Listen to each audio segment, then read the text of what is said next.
बिस्मिल्लाहिर्रहमानिर्रहीम। नाज़रीन, इस वीडियो क्लिप में आपको यह बताया जाता है गंदम को अगर पोटाश न डाली जाए तो क्या नुकसान हो सकता है। तो बात यह है कि अगर गंदम को पोटाश न डाली जाए ना तो भी उसकी बज़ाहिर ग्रोथ में कोई खास फर्क नजर नहीं आता। यहाँ तक कि कटाई के बाद जो ढेर लगता है ना दाने का या बोरियां बनती हैं वो तादाद भी बराबर ही होती लगती है, एक जैसा ही बोल नजर आता है भी ये इसको पोटाश डाली एक को नहीं डाली। लेकिन वजन का जो है ना 5 से 10 मन फी एकड़ तक फर्क आ जाता है। ये नुकसान है कि वो उसका वजन जो है ना वो कम आता है। बाजार तो देखने में तो काफी दाने उतने ही लगते हैं। खुराकी लिहाज से भी ये जो जिसको पोटाश नहीं ना डाली गई होती वो सब स्टैंडर्ड किस्म की वो गंदम जो है ना खुराकी लिहाज से ताकतवर नहीं होती, उसमें वो खुराकी लिहाज से कमजोर समझी जाती है। दूसरा नुकसान ये होता है कि गंदम जो है ना ये क्लाइमेट चेंज का नासाजगार मौसमी हालात का मुकाबला नहीं कर सकती। अब आपको पता है कि लू भी चलने, कभी कई सालों में लू चलना, मार्च में ही लू चलना शुरू हो जाती है। तो वो बाद सालों के दौरान सर्दी का शदीद सर्दी भी पड़ती है। तो तने की कमजोरी, तने को जो है ना कमजोरी लाक हो जाती है, तना खड़ा नहीं रह सकता। थोड़ी बहुत आंधी से भी गिरने का रुझान पाया जाता है। अगर पोटाश डाली हो तो गंदम का तना स्टिफ, वो सख्त हो जाता है।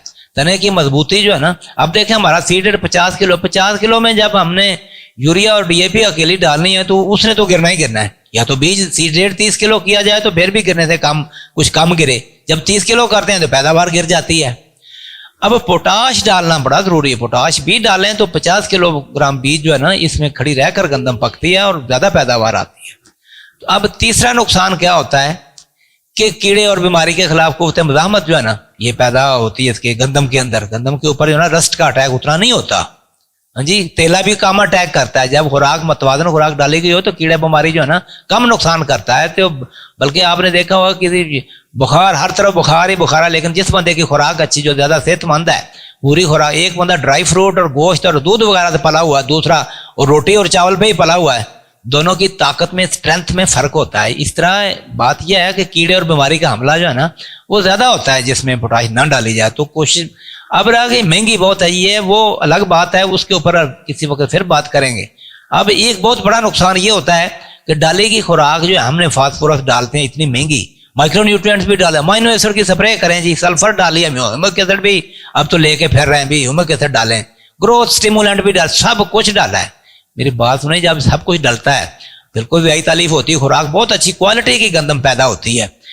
तो अगर पोटाश नहीं डालेंगे तो ये जो इतना कुछ डाला गया है ये तो तूड़ी के अंदर चला जाएगा, पत्तों में ही रह जाएगा ना। क्योंकि पोटाश का काम ही ये होता है कि पत्तों से निचोड़कर दाने में खुराक को मुंतकिल करना।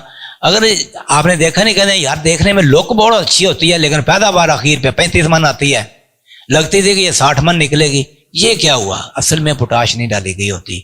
आप क्या फोर्टिफाइड किस्म की तूड़ी जानवरों को खिलाना चाहते हैं? तूड़ी इतना कुछ डाला हुआ तूड़ी में ही चला जाए। ये याद रखें कि तूड़ी में से निचोड़ कर दाने में लाना है, दाने का इसका हार्वेस्ट इंडेक्स ज्यादा करना है तो पोटाश का इस्तेमाल आसाद जरूरी है।